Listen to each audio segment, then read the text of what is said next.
parler d'une autre chose aujourd'hui. Amen. Et cette autre chose, c'est quoi? C'est la puissance de la consécration. Alléluia. La puissance de la consécration. Ah, quelqu'un va me dire, mais ça, la foi fait quoi dedans? Amen. Rien n'est impossible à Dieu. Et tout est possible à celui qui croit. Alléluia. Vous voyez que les deux phrases-là signifient la même chose. Rien n'est impossible à Dieu. À Dieu, rien n'est impossible. Mais celui qui croit là, tout lui est possible. Donc, quelque part, quand tu crois, toi et puis Dieu vous êtes en même. Une façon de dire, dès que tu crois en Dieu, Dieu se transporte en toi. Waouh! C'est intéressant, hein? Alléluia. Dès que tu crois en Dieu, Dieu vient et puis il s'assoit en toi. Et puis il se manifeste. Donc, c'est là que nous voyons la puissance de la consécration. Merci Seigneur, parce que ce matin, je crois que tu vas nous enseigner au nom de Jésus. Amen. Amen. On va prendre nos Bibles dans Genèse chapitre 5. Genèse chapitre 5, versets 21 à 24. Oui. La parole du Seigneur. Amen. Enoch, âgé de 65 ans, engendra Methushélah. Enoch, après la naissance de Methushélah, marcha avec Dieu 300 ans. Oui. Et il engendra des fils et des filles. Yes. Tous les jours d'Enoch furent de 365 ans. Yes. 24. Enoch marcha avec Dieu, oui. Puis il ne fut plus, yes. Parce que Dieu le prit. Alléluia. Enoch marcha avec Dieu, et puis qu'est-ce qui s'est passé? Après, il n'était plus. Amen. Alors, Enoch n'était plus. Donc, on dit, Enoch, il a marché avec Dieu et puis il ne fut plus. Pourquoi? Parce que Dieu l'a pris. Alléluia. La puissance de la consécration. On va prendre encore le deuxième passage. Hébreux chapitre 11. Hébreux chapitre 11, versets 5 à 6. Hébreux chapitre 11, versets 5 à 6. Oui. C'est par la foi qu'Enoch fut enlevé pour qu'il ne voie point la mort et qu'il ne parut plus parce que Dieu l'avait enlevé. Oui. Car avant son avènement, il avait reçu le témoignage qu'il était agréable à Dieu. Alléluia. Oh, ce verset-là me touche. Amen. Donc, voici quelque chose de très intéressant. On dit Enoch, n'est-ce pas? Enoch. Le nom Enoch veut dire initié. Ça veut dire consacré. Amen. Ça veut dire initié, consacré.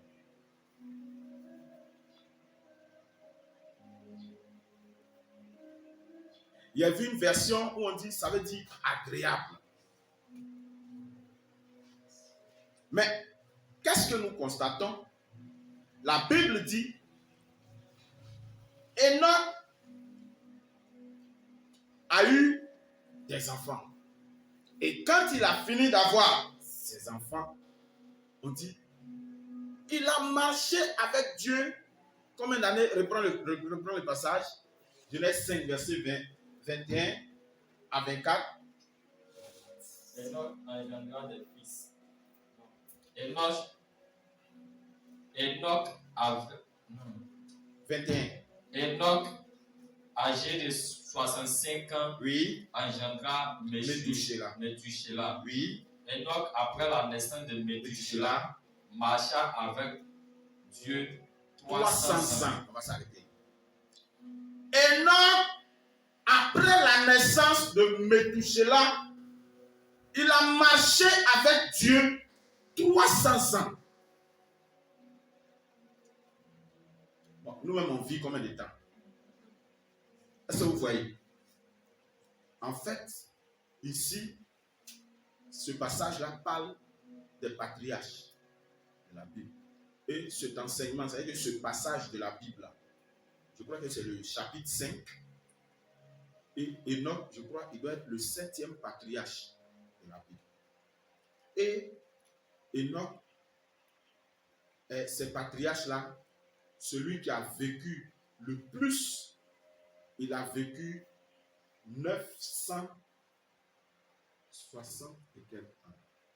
Et le dernier à vivre plus longtemps, c'était Noé. Noé a vécu 950 ans. Amen. Noé est l'arrière-petit-fils de Enoch. Amen. Regardez. On dit, Enoch a marché avec Dieu. Il a fait quoi? Il a marché avec Dieu. Et il a marché pendant 300 ans. Donc, c'est pour parler de quoi? C'est pour parler de l'aspect de fond. Il a marché avec Dieu pendant 300 ans. Et quand on parle de marcher, on ne parle pas de le prendre par le cou et puis dire camarade, alaka, camarade, c'est pas ça. Amen.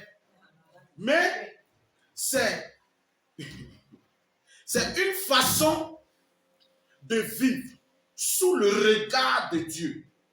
C'est une façon de marcher sous le regard de Dieu.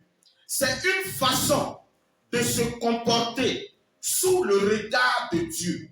C'est une façon de vivre sous le regard de Dieu. Ça veut dire quoi? Tout ce que tu fais là, tu ne fais pas ça sans Dieu. Tout ce que tu fais là, tu ne le fais pas sans Dieu. Tu fais tout par Dieu, pour Dieu et avec Dieu. Alléluia. Donc, même quand c'est que tout ce que tu entreprends, tout ce que tu fais, tu le fais avec Dieu. C'est ça, marcher avec Dieu. Et son nom n'est pas fortuit. Il est initié, il est consacré. En un mot, le nom Enoch est un message. Alléluia. Est-ce que quelqu'un me comprend? Le nom Enoch là, c'est un message. C'est un message que Dieu nous donne. Donc, tu peux t'appeler merci. Tu peux t'appeler par exemple Gilbert. Et étant Gilbert, ta façon de marcher, ta façon de faire va faire que tu vas t'appeler Enoch. Pour dire quoi? Que tu es consacré. Donc, étant consacré, étant attaché à Dieu, étant en train de vivre ta vie avec Dieu, en train de faire les choses selon la volonté de Dieu, en train de vivre selon la pensée de Dieu, lorsque tu es en train de le faire, tu t'appelles Enoch. Donc, en fait, Enoch fait appel à une attitude. Enoch fait appel à un comportement. Enoch fait appel à une manière de faire. Enoch fait appel à une vie. Et de marcher avec Dieu, tu es l'image d'Enoch. Et quelqu'un me comprend? Tu es l'image d'Enoch. Donc, quand on dit Enoch a marché avec Dieu, Enoch a vécu toute sa vie avec Dieu. Enoch a manifesté toute son attitude en Dieu. Enoch a eu une attitude divine. Enoch s'est comporté dans tout ce qu'il faisait comme Dieu, étant avec Dieu. Et la Bible dit que tellement qu'il marchait avec Dieu, Dieu l'a enlevé et il ne fut plus. Alléluia. Ce qui me plaît, c'est cette consécration, cette vie à la lumière de Dieu, cette vie à la lumière de la pensée de Dieu, cette vie dans la façon de voir, dans la façon de concevoir Dieu. C'est cette vie-là qui est intéressante. Et donc, Enoch a tellement bien marché, Enoch s'est tellement bien comporté qu'il était agréable à Dieu. Mais on dit, il marchait avec Dieu. Quand tu marches avec Dieu, il y a des moments de ta vie où tu rencontres Dieu, où Dieu vient te voir. N'est-ce pas? On dit tu marches avec lui. Dans notre jargon, si tu marches avec quelqu'un, c'est que la personne là, tu fais ta vie avec la personne. Amen. Hein? On va parler de notre... c'est le seul exemple qu'on peut prendre. Monsieur et madame. Est-ce que vous voyez un peu? Hein? On dit Tania marche avec Gilbert. Tania et Gilbert sont en train de marcher ensemble. Ça veut dire que Tania et Gilbert ont une vie commune. Ils partagent quelque chose ensemble. Tania et Gilbert ont une vie où on ne peut pas les dissocier. Est-ce qu'on se comprend? C'est que quelque part, il y a un amour qui est là. Il y a l'amour qui est là. Alléluia. Et donc, lorsque on dit Enoch a marché avec Dieu, Enoch a marché en manifestant son amour pour Dieu. Enoch a marché en manifestant son amour pour Dieu. Enoch a marché en faisant les choses de Dieu. Enoch a marché en se laissant conduire et diriger par Dieu.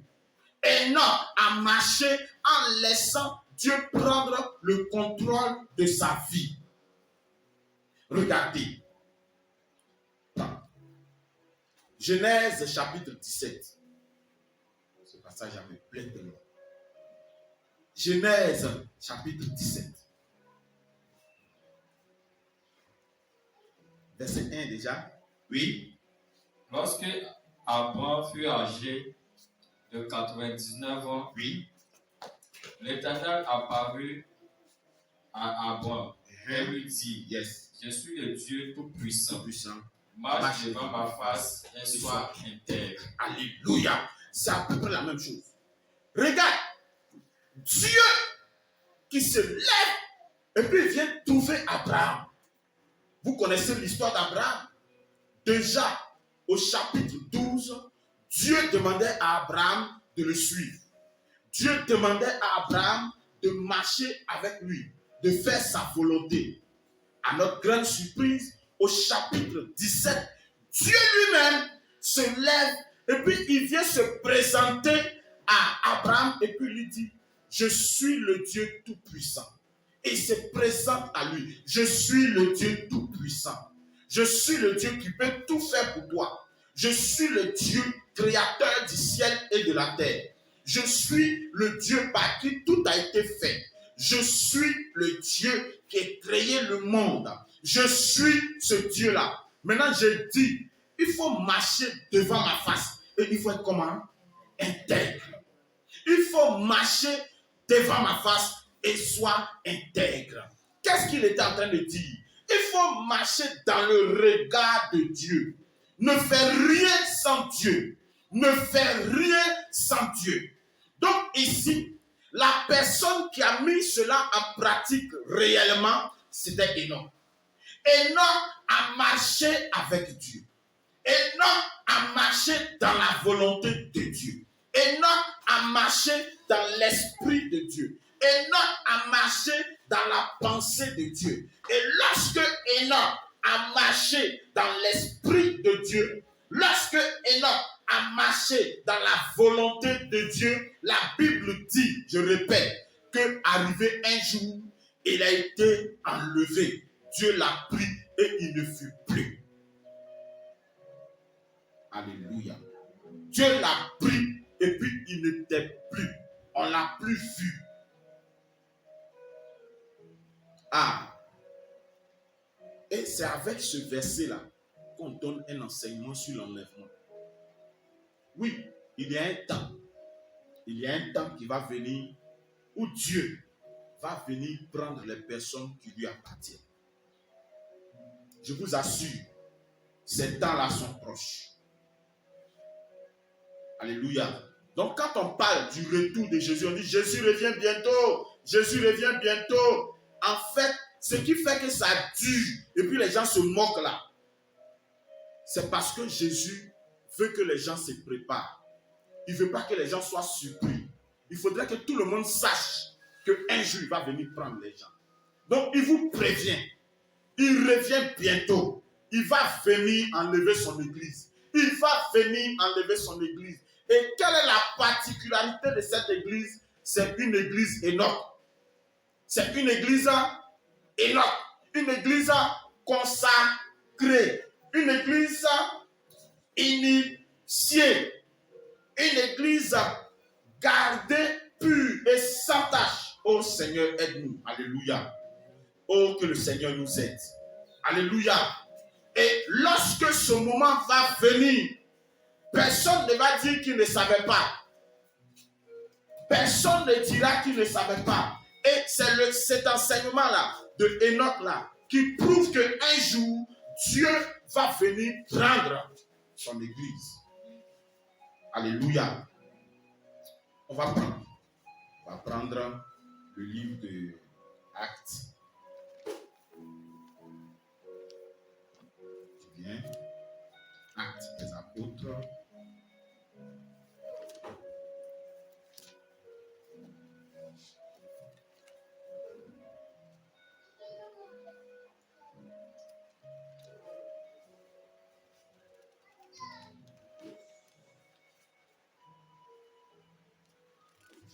Excusez-moi.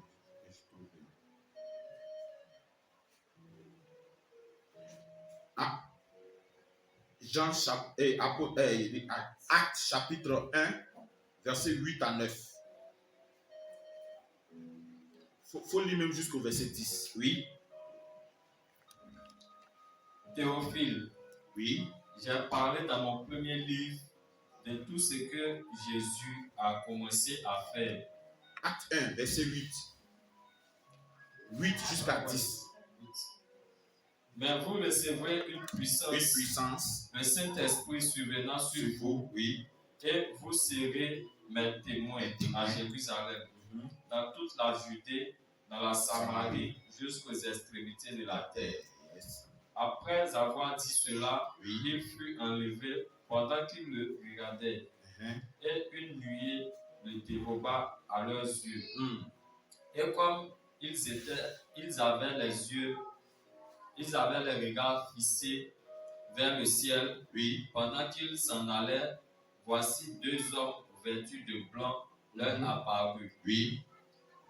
Et dit, homme galiléen, pourquoi vous arrêtez-vous à regarder au ciel? C'est Jésus qui a été enlevé au ciel du milieu de vous, viendra de la même manière que vous l'avez vu aller au ciel. Alléluia.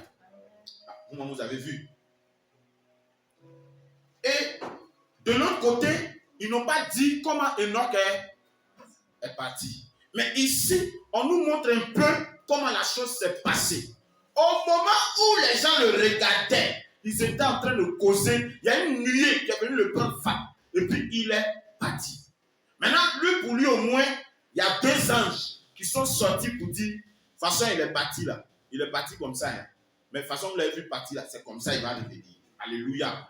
Il y a une nuée qui l'a dérobé, qui l'a pris et qui est parti avec lui. S'il vous plaît, je voudrais vous dire quelque chose. C'est le résultat de la consécration. Quand tu es consacré, quand tu laisses ta vie être attachée à Dieu, quand tu laisses ta vie sous la gouvernance de Dieu, quand tu te consacres à Dieu, voici ce qui arrive. Alléluia. Voici ce qui arrive. Et qu'est-ce qui se passe? On dit, vous allez recevoir une puissance. L'Esprit de Dieu va être sur vous. Donc quand tu es consacré, ta consécration appelle l'Esprit de Dieu. Est-ce que quelqu'un m'écoute ce matin? Quand tu es consacré, ta manière de vivre là, appelle Dieu. Ta manière de te comporter là, appelle Dieu. Ta manière de faire là, appelle Dieu. Et lorsque Dieu est appelé, il ne vient pas ailleurs. Il vient s'asseoir en toi. Alléluia. Pourquoi? Parce que ta vie, ta façon de faire là, l'appelle. Et cette façon de faire là, lui fait de la place pour qu'il reste là. Il leur a dit, il dit, une puissance va survenir sur vous. Et vous serez mes témoins. Alléluia. Vous serez mes témoins. Et donc, Enoch était témoin de Dieu parce qu'il marchait avec Dieu. Et quand on dit que tu es témoin de quelqu'un, ça veut dire quoi? On dit, je suis témoin, témoin oculaire. J'ai vu. Alléluia. J'ai vu. Et chaque fois qu'il va falloir parler de ce que tu as vu là, c'est chez toi ils vont venir. Parce que tu es le seul qui a vu. Donc quand on dit un témoin, tu deviens le porte-parole de l'action que tu as vue. L'action dont tu es témoin là, tu es son porte-parole. Donc en un mot, lorsque tu es consacré à Dieu, tu es le porte-parole de Dieu. Et étant son porte-parole, tout ce que Dieu fait, toi aussi tu fais. Ça, quand il parle, le coin devient con comme ça. Parce qu'il dit, mais aïe, comment tout ce que Dieu fait, toi aussi tu fais? Oui. Regarde, il y a un truc qui me plaît à Dieu. Quand toi tu te consacres, ce que ta vie procure aux gens, toi-même tu ne sais pas. Est-ce que quelqu'un me comprend? Oui. Ce que toi, ta vie procure aux gens, toi-même tu ne sais pas. C'est celui qui est avec toi là, qui voit ce que ta vie lui apporte. Parce que tu es consacré. Regardez, dans la parole de Dieu, Laban, il dit à Jacob, à cause de ce que tu étais dans ma maison, pourtant Jacob galait qui est tapé. Je ne sais pas si vous me comprenez. Jacob souffrait. Mais son oncle Laban dit, parce que tu es dans ma maison, tout prospère, tout avance, tout réussit, parce que tu es dans ma maison. Pourquoi? Jacob est consacré. Alléluia. Regardez Joseph, un esclave.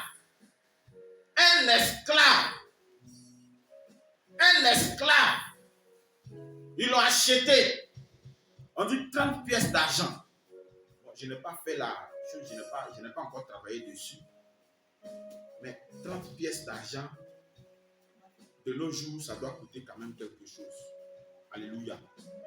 Mais les 30 pièces d'argent, il a été vendu à 30 pièces à des Égyptiens, à à des Ismaélites. Et les Ismaélites sont allés le vendre à Potiphar. Et c'est Potiphar qui l'a pris pour l'envoyer chez lui. La Bible dit que dès que Joseph est rentré dans la maison de Potiphar, tout ce que Joseph touchait a commencé à prospérer. Pourquoi? Parce que Joseph était consacré. Ta vie chrétienne que tu mènes, ta vie de consécration que tu mènes, ta petite vie chrétienne que tu vis, quand tu te retrouves dans un milieu, tu apportes et tu fais du bien à quelqu'un. Alléluia. Tu apportes et tu fais du bien à quelqu'un. Tu apportes et tu fais du bien à la vie de quelqu'un. Et lorsque tu es là, à cause de ta consécration, l'environnement de la personne est changé et est transformé. Toi-même, tu ne sais pas. Alléluia. Toi-même, tu ne sais pas. Et Joseph a apporté une telle transformation. Joseph a apporté un tel changement. Joseph a apporté une telle action que ça réjaillit sur toute une nation. Est-ce que quelqu'un me comprend? Joseph est esclave. Il s'est retrouvé dans une maison. La maison de Potiphar. Une petite maison. Quand il touche quelque chose, la chose prospère. À cause de quoi? Sa consécration. À cause de Enoch. Est-ce qu'on se comprend? Donc, à cause de Enoch, sa vie a changé. La vie de Potiphar a changé. La vie de Potiphar a été transformée. Pourquoi? Parce que la vie de Joseph appelle Dieu.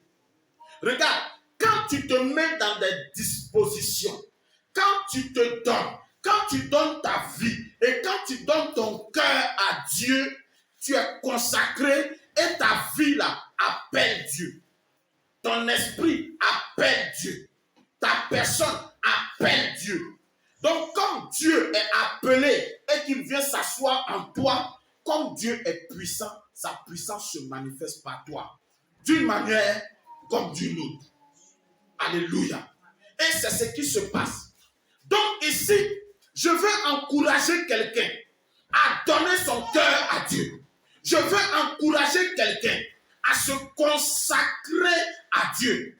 Je veux encourager quelqu'un à consacrer sa vie à Dieu.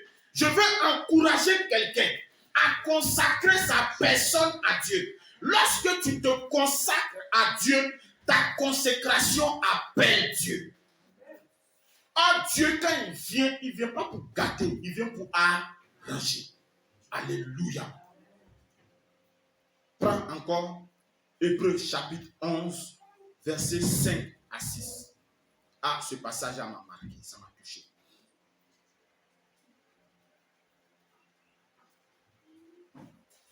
Oui. C'est par la foi Oui. Enoch fut enlevé pour qu'il ne voie point la mort. Yes. Et qu'il ne parut plus parce que Dieu l'avait enlevé. Yes. Car avant son avènement, il avait reçu le témoignage qu'il était agréable à Dieu. Alléluia. Amen. Il avait reçu le témoignage qu'il était agréable à Dieu. Regardez, prends Romains chapitre 8, verset 16.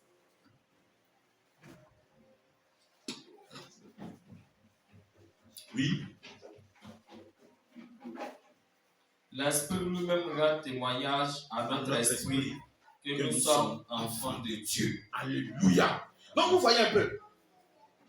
Donc, quand il marchait avec Dieu, Dieu vient, de temps en temps, Dieu vient le voir, dit, petit, frère, je suis content de toi. Alléluia. Oh, je veux que Dieu soit content de moi comme ça. Amen. Dieu vient et puis dit, mon fils, frère, je suis fan, je suis fier. Je suis fier de toi. Non, tu es un enfant bien. Non, tu es bien. Alléluia. C'est que lui-même, il vient et puis il te rend témoignage. Voilà. Et Romains chapitre 8, 16 dit quoi? L'esprit lui-même, il rend témoignage à ton esprit. L'esprit lui-même dit dans ta tête là-bas que tu es son enfant. Alléluia.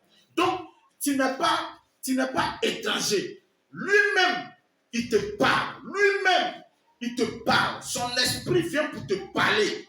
Et lorsque, toutes les fois où tu as traversé des moments difficiles, et puis toi seul, tu t'es retrouvé être encouragé, il faut savoir que Dieu était là. Alléluia. Et tu es là, toi seul, tu t'assois quelque part, tu pleures jusqu'à tu finis, tu es sur tes larmes.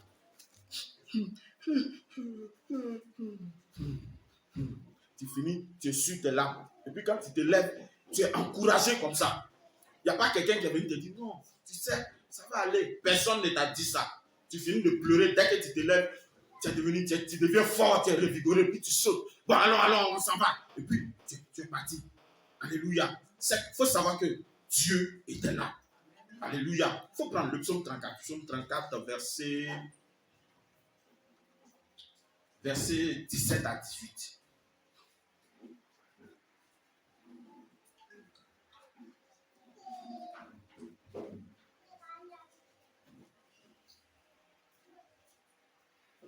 Oui.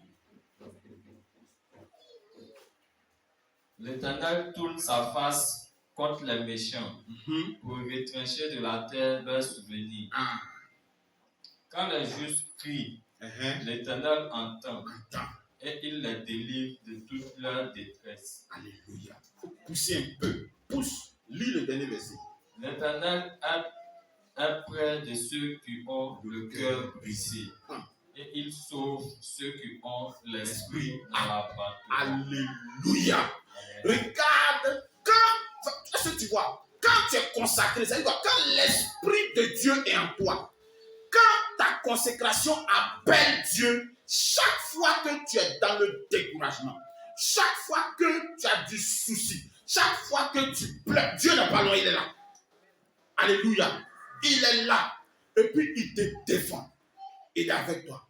Maintenant, il dit quoi? Le méchant, là, il fait quoi? Il efface son souvenir.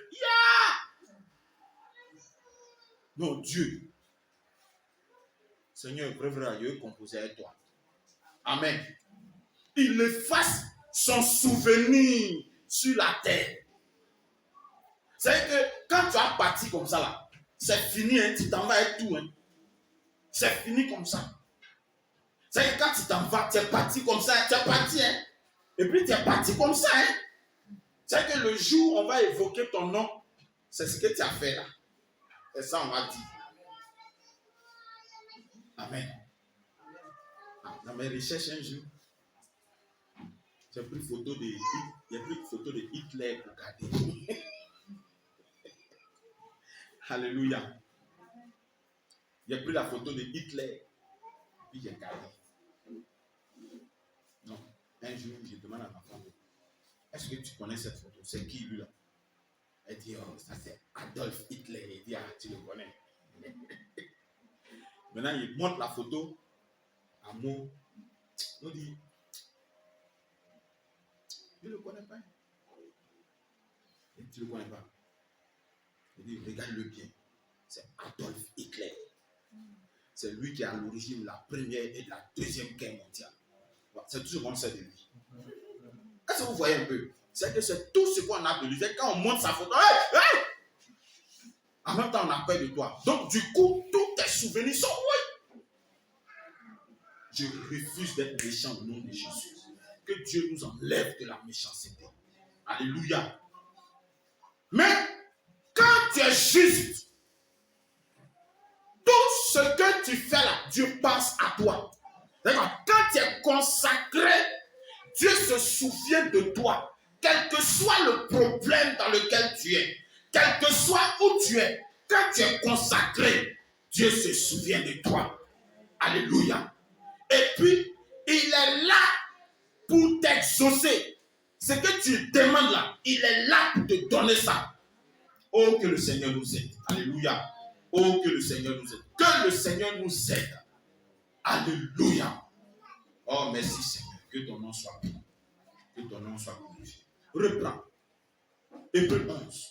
Hébreux 11, versets 5 à 6. Relis, s'il te plaît.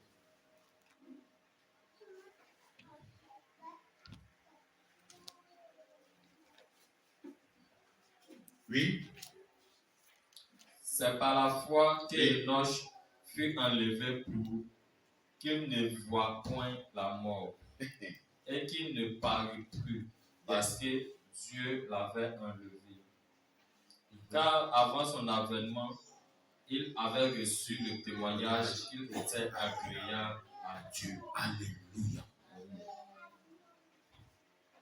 On dit, c'est par la foi. Donc, le fait de se consacrer, c'est de la foi. Si de toute façon tu te consacres là, c'est de la foi. Alléluia. La parole de Dieu est un véritable exemple pour nous. C'est que la façon de te comporter là, c'est la foi. Ta façon de marcher là, c'est la foi. Ta façon de vivre là, c'est la foi. D'ailleurs, même Dieu même, on ne le voit pas. N'est-ce pas? Tu ne le vois pas. Tu ne le vois pas. Il est où? Alléluia. Mais comme tu ne le vois pas, et que tu sais que lorsqu'on se consacre à un tel qu'on ne voit pas, qui s'appelle Dieu, et qu'il y a une manière de se consacrer à lui, et que tu respectes cette manière de faire, quand tu finis de respecter ça, tu vas loin. Oh, que le Seigneur nous aide au nom de Jésus. Oh, que le Seigneur nous aide au nom de Jésus. Parce que la consécration n'est pas facile. La consécration n'est pas facile. Surtout dans notre monde d'aujourd'hui, la consécration n'est pas facile. Notre monde de busy, notre monde actuel, où tout est basé sur le matériel, la consécration n'est pas facile. La preuve en est, lorsque quelqu'un se consacre réellement, la première récompense de sa consécration, c'est la moquerie. Toi aussi. On dit les bonnes personnes, toi aussi, tu t'aimes. Toi aussi. Et puis tu te joues les chrétiens, quoi. Tu dis quoi? Mais tu es devenu chrétien. C'est comme ça que ça commence. Alléluia. Mais lorsque tu insistes, lorsque tu te bats, et que tu t'attaches à Dieu, lorsque tu luttes et que tu te consacres, les récompenses commencent à venir. Pourquoi? Parce que tu appelles Dieu. Parce que ta vie appelle Dieu. Parce que ta vie appelle Dieu. Et lorsque Dieu vient, c'est pour réparer ce qui est gâté. C'est pour nettoyer autour de toi. Oh, qu'il en soit ainsi dans nos vies au nom de Jésus. Qu'il en soit ainsi dans nos vies au nom de Jésus. Alléluia. On dit par la foi. Maintenant, verset 6.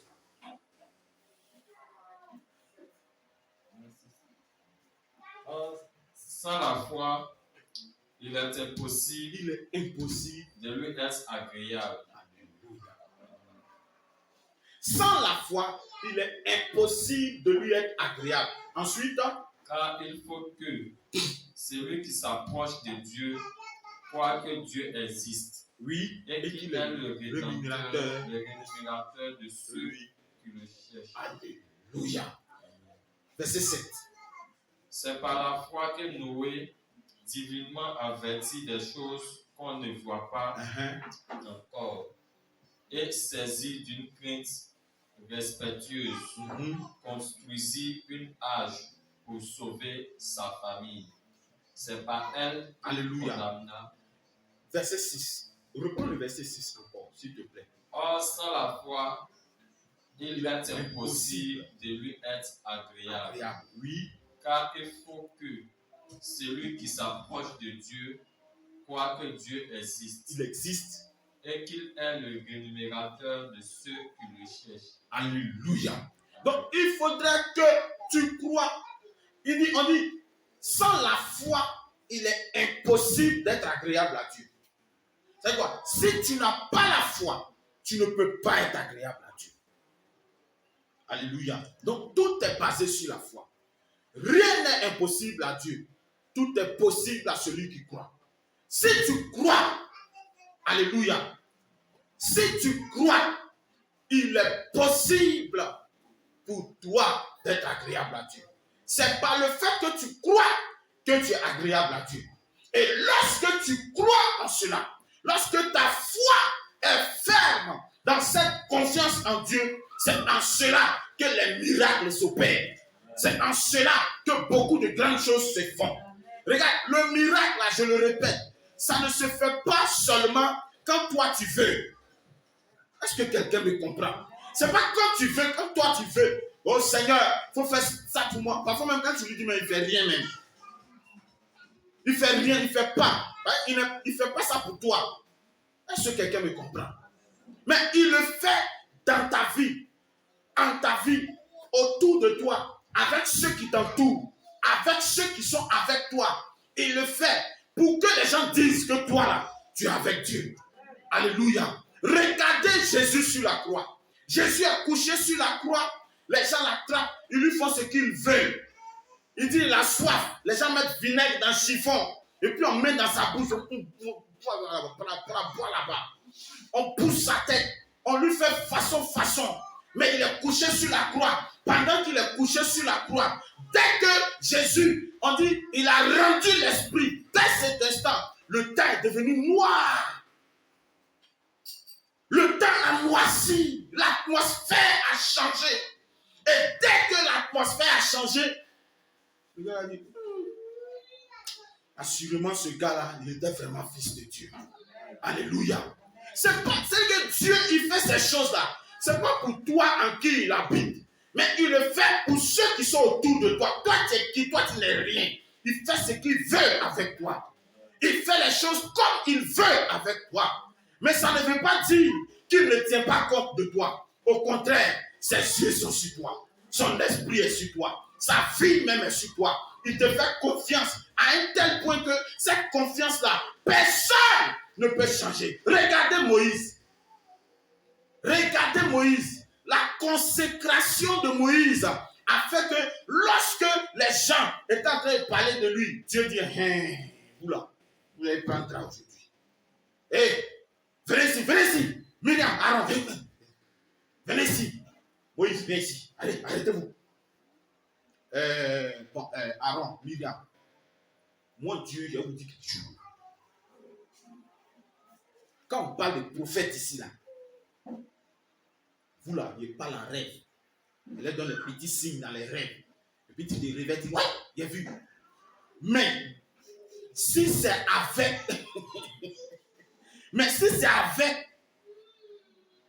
mon mourir, alléluia, ne jouez pas à ça. Alléluia. Non, ne jouez pas à ça. Donc, je vous dis, plus jamais, dès que Dieu est parti net, Myriam a eu l'air. C'est que Moïse même ne savait pas qu'il y avait quelque chose comme ça sur lui. Quand tu te consacres à Dieu,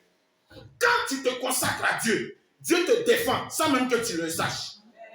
Dieu agit pour toi. Il se bat pour toi. Et tout ça, il le fait derrière toi. Et quand il agit, les gens disent, pardon, si tu as affaire à celui-là, pardon. Il ne faut pas avoir affaire à lui, pardon.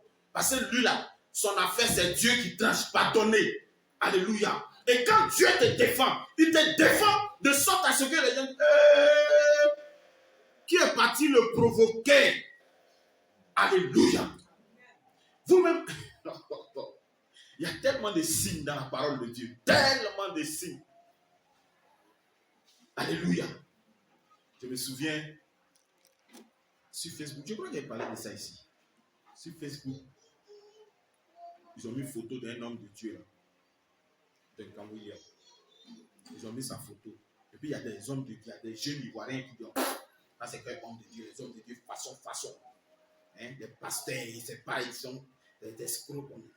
Il y a un gars qui est venu en commentaire en bas, il dit, mon frère, pardon, nous les pasteurs qui sont en Côte d'Ivoire, tu peux nous insulter. Mais lui là, pardon, il faut le laisser. Vous dites quoi? Quand tu es consacré à Dieu, ta consécration appelle la grâce de Dieu. ta consécration appelle la faveur de Dieu. Ta consécration appelle la vie de Dieu, la paix de Dieu. Et lorsque tu es là, la main de Dieu se manifeste. On dit, il faut que celui qui croit, il faudrait qu'il sache que Dieu est le rémunérateur de celui qui le cherche. Quand tu cherches Dieu, Dieu va te récompenser. Alléluia. Cherche Dieu, mais cherche-le de tout ton cœur. Alléluia. Alors, que chacun de nous se consacre à Dieu. C'est ta consécration à Dieu qui va faire que beaucoup de miracles vont se faire dans ta vie. Beaucoup de miracles vont se faire dans ton entourage. Alléluia. Oui, c'est ta consécration à Dieu. Le fait de te donner à Dieu. C'est un véritable sacrifice en réalité. Mais c'est le meilleur. Alléluia. Lorsque tu vas te donner, lorsque tu vas te consacrer et que tu vas te donner à Dieu, Dieu va faire beaucoup de choses dans ton environnement et dans ton entourage. Alléluia. Rien n'est impossible à Dieu, mais tout est possible à celui qui croit. Alléluia. Que son nom soit puissamment béni. Alors, on va prier. S'il te plaît, si tu es ici, c'est parce que tu es consacré. Alléluia. Oui, c'est une consécration. Hein. Le fait de mettre un temps à part pour Dieu, c'est ce qu'on appelle la consécration en réalité. Donc, tu t'es levé, et puis le petit temps, là, tu pourras dormir au dimanche. Hein? Il y a d'autres qui sont allés faire sport. Et dimanche matin, ils portent leur maillot. Ils s'en vont faire sport. Ils finissent, quand ils finissent là, ils sont autour d'un pot. Ils boivent un peu de bière, et puis ils sont partis. Est-ce que vous voyez un peu? Mais toi, ce temps-là, tu as pris ça, tu as laissé ton lit qui est doux là. Tu as laissé toutes tes activités. Actuellement, sur Canal Plus, actuellement, il y a ballon. Mais tu as laissé, puis tu es venu t'asseoir. Tu as laissé Novelas. Tout ça, tu es ici. C'est que c'est une consécration, c'est un temps que tu as donné à Dieu. Alléluia. On va prier. Amen. Tu vas prier. Tu vas prier. Tu vas prier et puis tu vas dire à Dieu, Seigneur, aujourd'hui, je vais aller plus loin dans ma relation avec toi. Je veux que tout soit possible pour moi aussi. Alléluia. Élevons la voix. Prions le Seigneur. Parle à Dieu maintenant. Oh, merci.